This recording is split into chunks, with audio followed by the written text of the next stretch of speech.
Assalamu alaikum and welcome back to Prime Live. As we mark Youth Month in the month of June, we turn our focus to the health and well-being of our younger generation. There are two critical issues that are affecting children globally at the moment: the hidden struggle of mental health challenges as well as the battle against childhood obesity. Now, these issues are crucial because they are significantly impacting the physical, emotional and the social development of our youth. Now, we are going to be joined by our resident wellness expert to really delve further into this topic. Assalamu alaikum, Ronald, and welcome back to Prime Live. Wa alaikum salam. How are you? Very, very well, thank you. Thank you for joining us. Absolute pleasure, all the way from Amman in Jordan. Absolutely stunning. Thank you for your time and for sharing us, and we're definitely enjoying those beautiful views behind you this evening as well. Now, when we talk about young people, I love that we are having a conversation today about young people and prioritizing their health.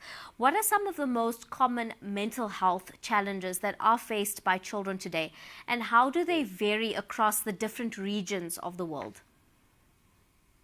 Well, when you look at mental health, it's actually quite scary how many more youth are being impacted from mental health.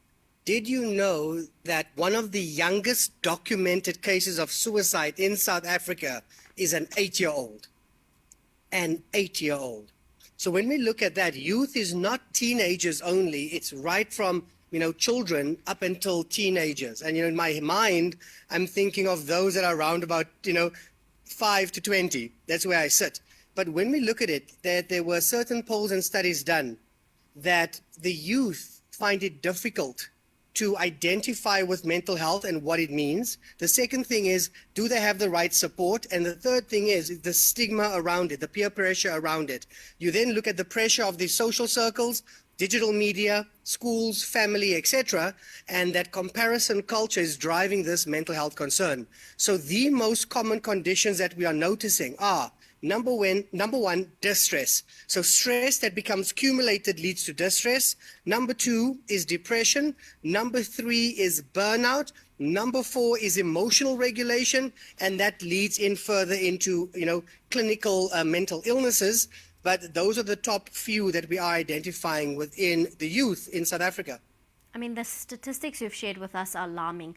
I cannot imagine, the amount of trauma and the amount of pain that an 8-year-old has to be in to take his or her own life.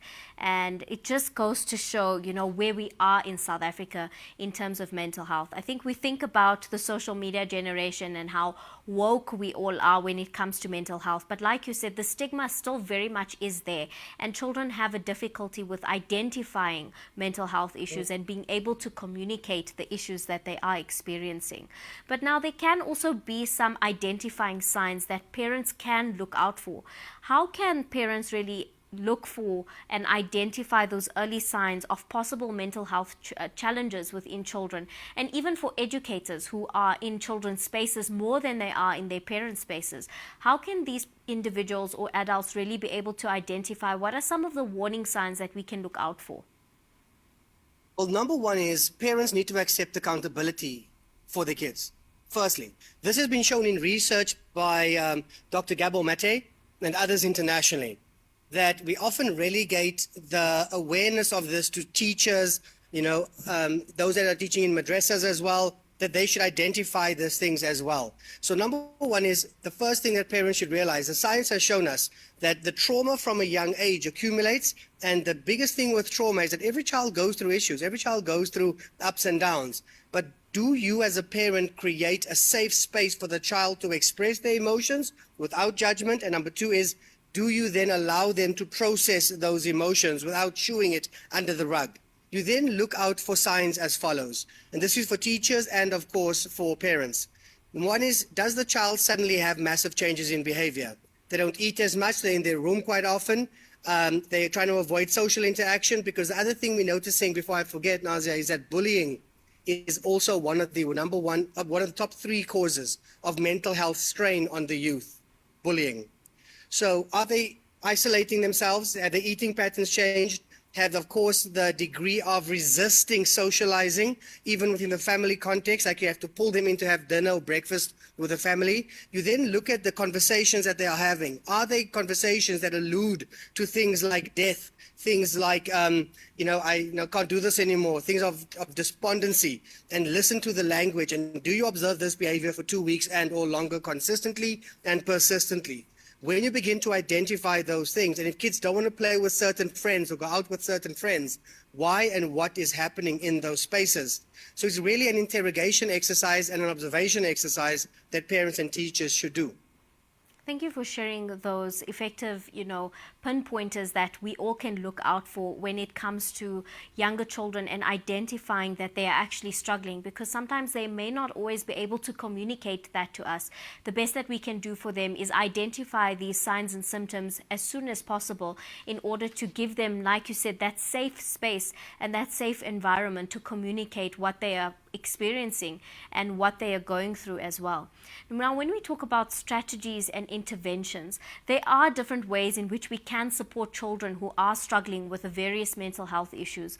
What are some of those effective strategies and interventions that us as parents or as educators or as friends and family who are close to the child, what are some of those things that we can look to if we have identified that our child in our family or our friend is really struggling from a mental health issue, or we have already pinpointed some of those identifying factors? Well, number one is you need to give a safe space to the child. The safe space is as follows. How does a child perceive safety and how do you create it? So it's one is giving them the language to express themselves.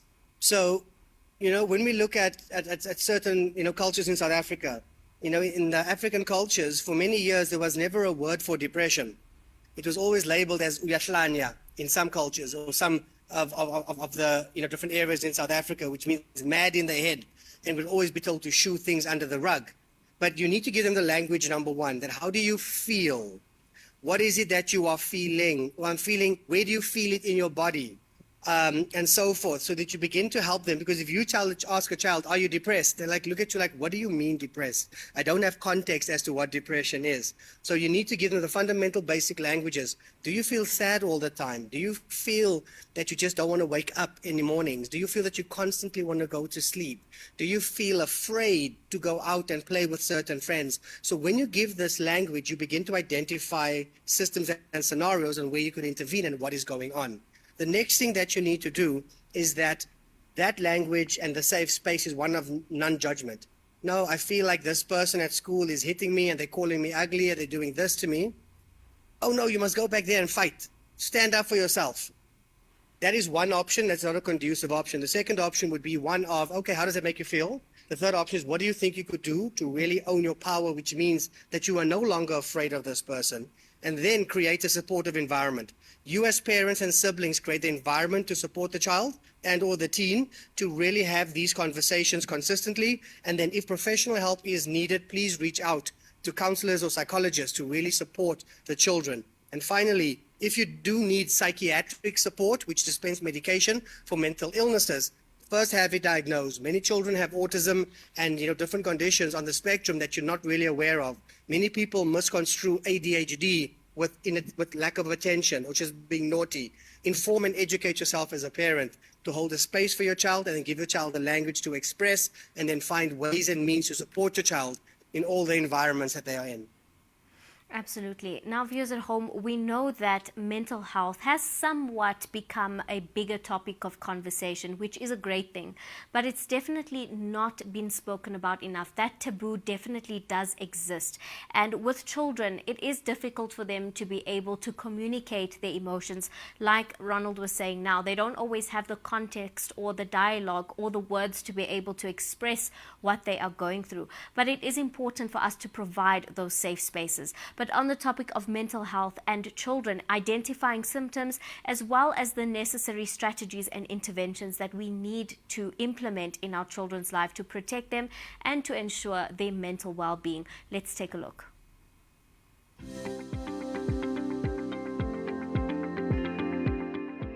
In today's interconnected world where children's lives are influenced by a myriad of factors, one silent struggle often goes unnoticed: mental health challenges amongst children. Did you know that globally an estimated 10 to 20% of children and adolescents experience mental disorders? According to the World Health Organization, this alarming statistic reveals the widespread nature of mental health challenges amongst young people. Mental health challenges in children can manifest in various ways, including anxiety, depression, and behavioral disorders. Recognizing and addressing these issues early on is crucial for the overall well-being. But why should we care? I mean, children are experiencing mental health challenges more often, and they're more likely to face difficulties in school, relationships, and later in life.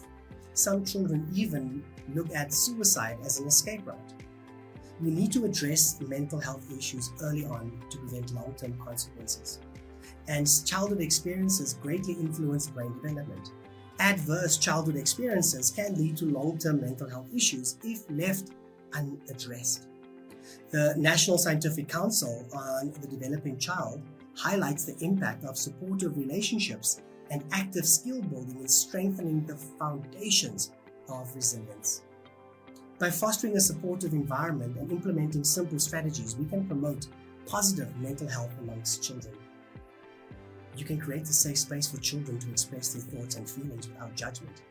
The National Institute of Mental Health emphasizes the importance of helping children and adolescents cope with violence and disasters by providing support and understanding, and especially from us as parents. Promote healthy lifestyles. Encourage regular physical activity, balanced nutrition, and sufficient sleep to support overall well-being. Teach coping skills. Help children develop healthy coping mechanisms to manage stress and adversity effectively. Share with them that it's okay to feel emotions and what do the emotions look like and feel like in their bodies. Give children the tools and the skills that they need to begin to cope with stress, and then of course share it with you.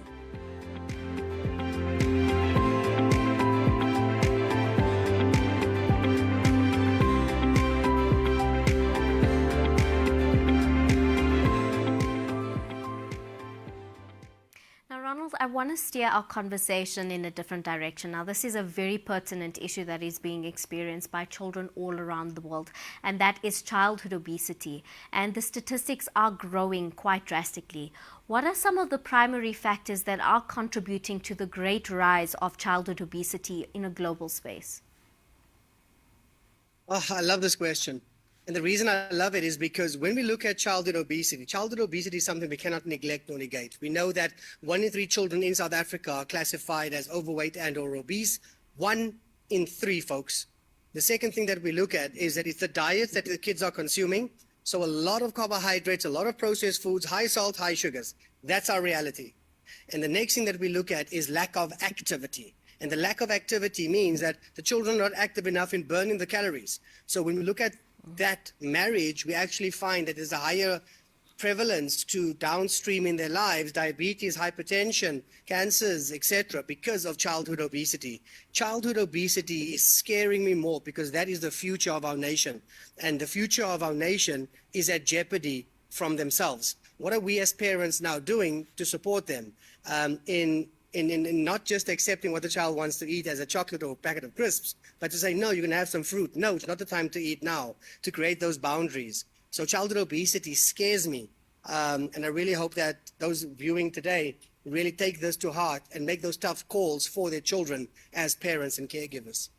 There definitely is a culture of, consuming unhealthy foods, the sweets, the chocolates, and that's not a new thing within the younger generation. I mean, we all enjoyed a sweet or chocolate every now and then, but it has become more popular nowadays. And I think younger people in general, and speaking from my perspective as a younger person as well, we aren't as conscious about what we're putting into our bodies. Are we putting in good, nutritious food into our bodies, or are we hopping on all these social media trends of going every weekend and having boba or having this type of ice cream, that type of ice cream? All these social media platforms are definitely influencing the way we are eating.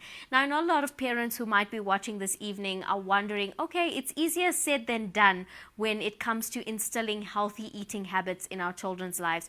Do you have any tips or tricks for parents and caregivers who might be watching on how to promote healthy eating habits as well as that much needed physical activity in children today?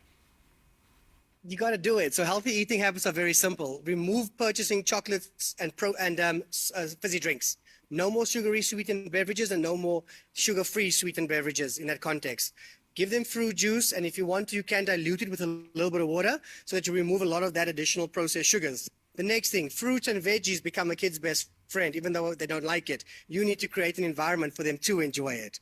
So from a nutrition perspective, curb how much junk food, curb how much processed food, and pack healthier lunches and not enough tuck money.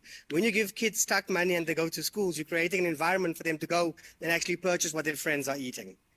Activity. Do it with your kids. Make it fun. Play games with your kids, and if you can't do it, why do you expect them to do it?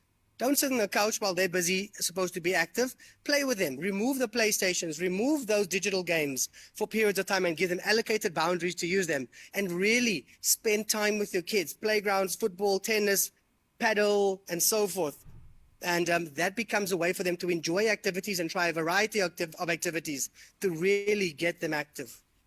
I know that we are living in a generation of iPad kids and TikTokers, and the social construction of the way children interact with other kids their age is very much through social media platforms. It's no longer this culture of going on a play date with your friends or riding your bicycles in a park together. And I think that you've shared some amazing ways in which parents can actually do these activities with their kids to be able to promote physical activity as well as healthy nutrition as well. Now, when it comes to nutrition in children, what are some of the key factors that parents should be implementing in their children's diet to ensure that they are healthy and nutritious? Right. Number one is really make fresh fruits and veggies the kid's friend. Two is don't fry too much food. Let them get used to grilled food, etc. Involve them in the preparation of the food is number three. When the children feel involved in the food, they really do build an affinity for enjoying what they've helped prepare, and they had fun in doing it. So that healthy eating doesn't become a grudge purchase, it becomes a pleasure purchase. Many of the takeout places have a juice and a drink. They used to have toys, etc. And that's all gamifying this process. So why can't you do that with the healthier options? Why can't you swap out, slab chips or potato chips or fries or sweet potato fries, those kinds of nuances. So really make it fun for the kids and really focus on those foods that will stimulate replenishing and nourishing their bodies because they're still growing, rather than keeping them quiet and cathartic. And chocolates, sweets, crisps, and fizzy drinks, ice creams, and you mentioned boba teas, please, please, please only give them on special occasions or in a period of once a week when it has been earned. And that way you create an environment for your kids that appreciates healthy nutrition. Viewers at home, I know that we love to spoil our kids with boba, with ice cream, with fizzy drinks, and with crisps, like Ronald was saying, but they should be enjoyed in moderation. Nutrition for young children is something that is of high importance. And with the rising rates of childhood obesity and the health risks that come with childhood obesity, it is high time we start prioritizing the nutrition and physical health of our young children. But we have Ronald to share some more advice and tips and tricks, as well as information on that. Let's take a look.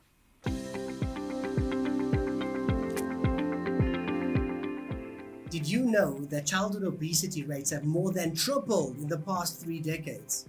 In today's fast-paced world where convenience often trumps health, it's no surprise that we're facing an epidemic of childhood obesity.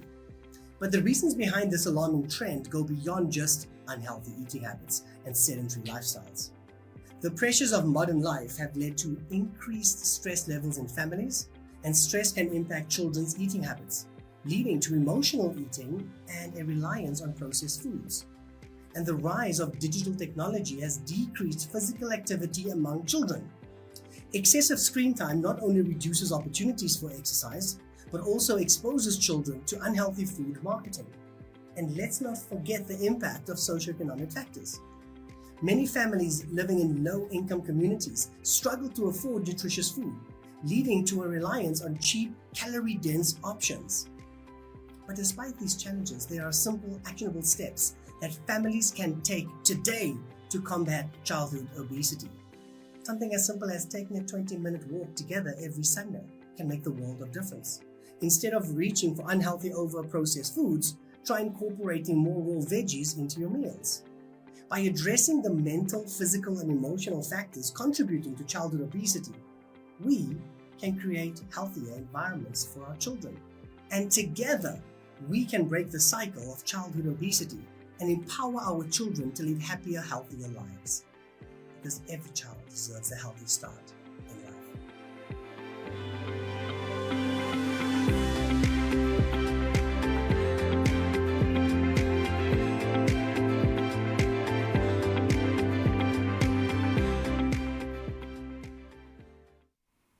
Ronald, I think we've learned so much from this conversation today. And like you have stressed, childhood obesity is something that we should be taking very, very seriously. Now, viewers at home, do let us know your thoughts and let us know your tips and tricks. If you have any, do share with us and do share with other parents on how to instill healthy eating habits as well as physical activity into your children's lives. But Ronald, before we let you go, do you think enough is being done to spread awareness and information on a global basis or even in South Africa when it comes to childhood obesity? And are there any organizations that are doing, effective work, or community-based programs that are doing effective work to encourage healthy eating and to create the sense of awareness? I don't think enough is being done. My concern for the world is, and especially for South Africa, there is the campaign against sugars in foods, and of course looking at the sugar taxes. But when you look at the sugar taxes, you're actually saying to yourself, number one, how products are being produced and how the things are being produced, we need to be aware of. Number two, that we need to look at the fact that we're not promoting enough physical activity. Number three, we need to be aware of the fact of what we're putting into our food. So us as parents need to educate ourselves as regards to what we are consuming and what we are giving our kids. But there are not enough campaigns that are amplifying the message of minimizing the risk of childhood obesity. We need to take a constructive view and a proactive view to bring physical activity back into schools. And if we don't, how do we bring physical activity back into the lives of the children with ourselves, and then, of course, address it from a food perspective? Why can't we go out there and work with the Heart and Stroke Foundation, Diabetes Foundation, to do further education for educators and parents, and, of course, fun programs for the kids that we have to gamify? I don't think enough is being done. The question is, what are we, as the future, as looking after the future of our country, going to be doing today to enhance the health of those that will take over our land? Very well said. But we thank you so much once again, Ronald, for joining us this evening and for sharing your insight as well as your wealth of knowledge and wisdom with us. I really enjoyed today's conversation. I think it was very insightful to talk about young people and prioritizing children and their mental health, but also their physical health, and prioritizing nutrition as well. If you had a last message to share with us, especially to the parents, the caregivers who are watching with us, what would that be? Enough is enough. We need to stop killing the potential of our youth and start building the opportunity for them through mental health and well-being programs and physical health and well-being programs, not just every Monday, but every day. Absolutely. I couldn't agree more. We thank you so much, Ronald, for joining us and for sharing your wealth of knowledge and insight with us this evening. And viewers at home, do engage with us and engage with us on all our social media platforms. We'd love to hear from you. But Assalamu alaikum, Ronald. Thank you for joining us. Wa alaikum salam. Viewers at home, that was our resident wellness expert, Ronald Abvajee, sharing all things health and wellness when it comes to our children. Parents at home, caregivers at home, interact with us on our social media platforms. If you have any questions for Ronald regarding the mental health, the physical health, or even the nutrition that is needed for your children, please do send your questions through to us on our social media platforms. Also engage with us. If you have any tips or tricks on how to hide vegetables in your children's food, or how to teach them healthy eating habits and how to actually enjoy healthy food, do also share with us on our social media platforms. But you heard Ronald's call to action. It's high time. Enough is enough. We need to prioritize our children's health, whether that comes to encouraging them to engage in physical activity, whether that be sport or whatever kind of activity your children enjoy, or even healthy food, making it something that is very much part of their lives, and leaving the sweeties and chocolates as a treat for the weekends. But let us know your thoughts on all our social media platforms. On that note, it is time for us to take an ad break, and we'll come right back.